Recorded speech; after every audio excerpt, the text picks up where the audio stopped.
ఓం శ్రీమాత్రే నమః. అక్టోబర్ 30వ తేదీన శ్రవణ నక్షత్రం కూడిన రోజు కాబట్టి ఈ రోజునైతే మనం కోటి సోమవారం అంటారు. కోటి సోమవారానికి అసలైన సోమవారానికి ఏమీ సంబంధం లేదు. శ్రవణ నక్షత్రం ఉన్న రోజున ఎవరైతే ఉపవాసము దానము చేస్తారో కోటి సోమవారాలు ఉపవాసం చేసినంత పుణ్యమైతే కలుగుతుంది. ఈరోజు ఏ దానం చేసినా కోటి దానాలు చేసినంత పుణ్యమైతే కలుగుతుంది. సప్తమి తిథి శ్రవణ నక్షత్రం ఉంటే మహాయోగం అంట. కానీ సోమవారం శ్రవణ నక్షత్రం ఉంటే అది మహాకోటి సోమవారంగా పిలుస్తారు.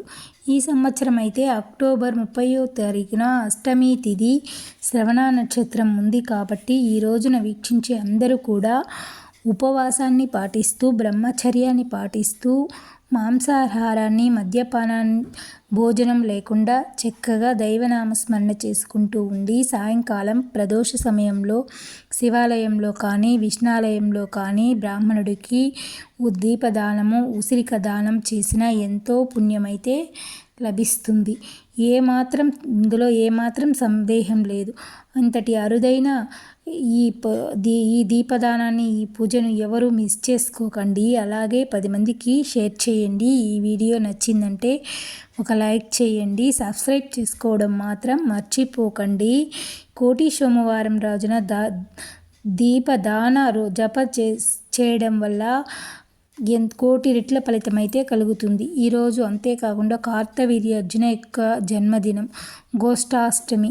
ఎవరైతే ఈరోజు డబ్బులు వస్తువులు బంగారం ఆస్తులు ఏవైనా కోల్పోయి ఉంటారో వాళ్ళు ఈరోజు ఈ పూజ చేయడం వల్ల కార్తవీర్యార్జున నామ స్మరణ చేయడం వల్ల మనకు అవి తిరిగి పొందగలుగుతాం.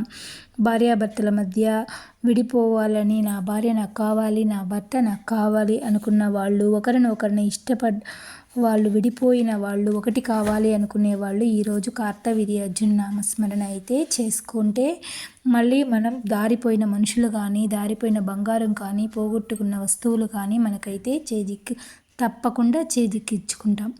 ఈరోజు చేసే జపదానాల వల్ల పుణ్యకార్యాల వల్ల మనం ఏదైనా అవన్నీ అయితే మనం తిరిగి పొందుతాం. మనం ముఖ్యంగా ఉద్యోగాలు అయితే ఇప్పుడున్న వాళ్ళు చాలామంది ఉద్యోగాలు కోల్పోయి బాధపడుతున్నారు. అట్లాంటి వాళ్ళందరూ ఈరోజు పూజ చేయడం వల్ల కార్తవీర్యార్జున తిరిగి ఉద్యోగాన్ని అయితే పొందగలుగుతారు. ఈరోజు ఎవరైతే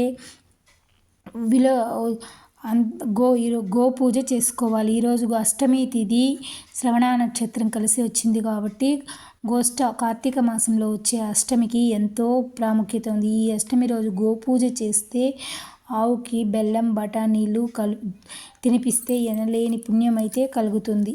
ఈరోజు ఆవుకి దూడ కలిగిన ఆవుని చక్కగా కడిగి పసుపు కుంకుమలు అలంకరించి గోమాతకు ఏం తింటుందో అది అన్నం తప్ప మిగతా అన్ని ఏది తింటుందో అది పెట్టడం వల్ల ఆ గోమాతలో ఉన్న 33 కోట్ల దేవతల యొక్క అనుగ్రహం ఒకే రోజైతే మనకు కలుగుతుంది. అంత పుణ్యఫలం అయితే మనకు కలుగుతుంది. ఆ గోమాత చుట్టూ 11 ప్రదక్షిణలు ఓం శ్రీ శురభ్యే నమః అని చదువుతూ ప్రదక్షిణ చేస్తే అందులో ఉన్న గోమాత యొక్క అనుగ్రహం 33 కోట్ల దేవతల అనుగ్రహం అయితే కలుగుతుంది. ఎవరైతే ఈరోజు దూడతో కలిగిన ఆవు బొమ్మ అంటే వెండిలో కానీ రాగిలో కానీ మట్టితో అయినా కానీ చేసి ఈరోజు దానం చేస్తారో వాళ్ళకు సమస్త భూమండలాలు దానం చేసిన ఫలితం అయితే కలుగుతుంది. ఈ ఒక్కరోజు అంత శక్తివంతమైన రోజు కోటి సోమవారము గోష్ఠాష్టమి కార్తవీర్యార్జున జన్మాష్టమి అన్నీ కలిసి వచ్చిన దానివల్ల కలుగుతుంది. ఈరోజు చేసుకున్న ఉపవాసాలు దానాలు ఆచరిస్తే కోటి సోమవారాలు ఆచరించిన పుణ్యఫలం అయితే కలుగుతుంది.